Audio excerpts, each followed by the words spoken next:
Hey, want to talk about keeping goats in cold weather? The girls have been locked up 2 days, so I'm not going to show you why. Yeah, it's still some icy out there. Get off the play equipment, guys. They have no sense. Anyway, we didn't want them to slip. But by and large, you don't want to keep them locked up just because it's cold out. But icy may be another thing, if the situation is dangerous. So, first of all, thinking ahead for cold weather, have your animals' parasite load low because you want their body condition to be good going into cold weather. Otherwise, they won't be able to stay warm because they won't have the fat reserves they need. So you also want to think about breeding. Do you want your babies born in the coldest months of the year? So we actually breed for kids after the cold weather is somewhat abated. So ours aren't actually due till March, whereas some people, have their kids in January or February. We've done February, it was not good. So then you want to make sure that as far as feeding goes, you have a heavier stemmed grass hay, because the heavier the stem, the harder to digest, and the digestion helps keep them warm. You want to feed extra grain rations, because they're going to use extra calories trying to stay warm. Keep to their feed schedule. Cold stress is bad enough without being stressed out that they're worried about where their food is. So water is important, especially to dairy animals. They drink a lot, whereas my sheep don't drink much at all. There goes the ice. That's a hazard you wouldn't think about. The icicles are falling off the hay barn. Stay out of the way, girls.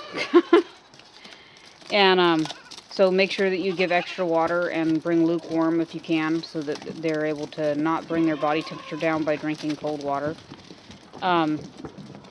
Keeping warm in cold weather. Don't use coats on goats or sheep because they can entangle in them, and that can lead to mortality, which is what I was always afraid of. I wanted to coat my sheep, but I was afraid they would entangle. So bedding. Okay, so there's a couple different kinds of bedding you can use. We don't use bedding on a normal basis. If it's really cold and you're concerned, you can use bedding. We have a board floor as well, so we don't have them against the dirt. Wood chips are a bad idea with goats because you're just going to eat the heck out of them. Right this time of year, they're eating wood and bark, the same as elk and deer are, because their instinct tells them that's what they should be doing. And they're just going to eat the wood chips. If you do choose wood chips, then make sure it's one that's going to be safe for them. Cedar is not a good idea. It goes into the lungs and things like that. We use the same hay as we feed. We feed a cheaper grass hay. So, I'm not advocating for using $25 bale grass hay as bedding. But that having been said, they will eat whatever it is. And so straw is not a very good idea. While it's hollow, therefore it insulates better than hay or wood chips, it also isn't absorbent. So whatever you decide, if you're going to use bedding, make sure you keep it clean and dry, because if it's wet, it's going to be full of ammonia, which is bad for the lungs, which is already bad for the lungs. Some of the time in the cold, the air gets pushed down, and you have stagnation, and that can breed pneumonia. So you don't want a bunch of ammonia in the air. They can't escape because of the stagnation. So, okay, so if you're not going to keep it clean, don't keep it at all. Don't use heat lights with goats.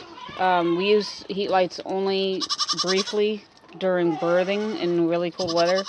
A couple days the kid will get a light, because goats are mischievous. We've had many light bulb lickers, and they'll reach up and they'll paw the light and stuff like that. And if you have it so high that they can't do that, then it's so high it doesn't do any good. So heat lights are not necessarily a good idea. They're a hazard, and it's unnecessary risk. They also like to chew electric cords. So yeah, heat lights are not necessarily great. Keep a dry shelter. Pneumonia is a risk. You don't want them to get wet. You want to have a four-sided structure with a door so that you can shut them in for safety at night. Remember, predators also are out and about heavily during cold weather because they need to have a caloric intake too to stay warm. And they're out looking for your goats. So keep a close eye for predators and for danger of all kinds, apparently, with icicles falling off the roof. But this has been keeping goats in cold weather.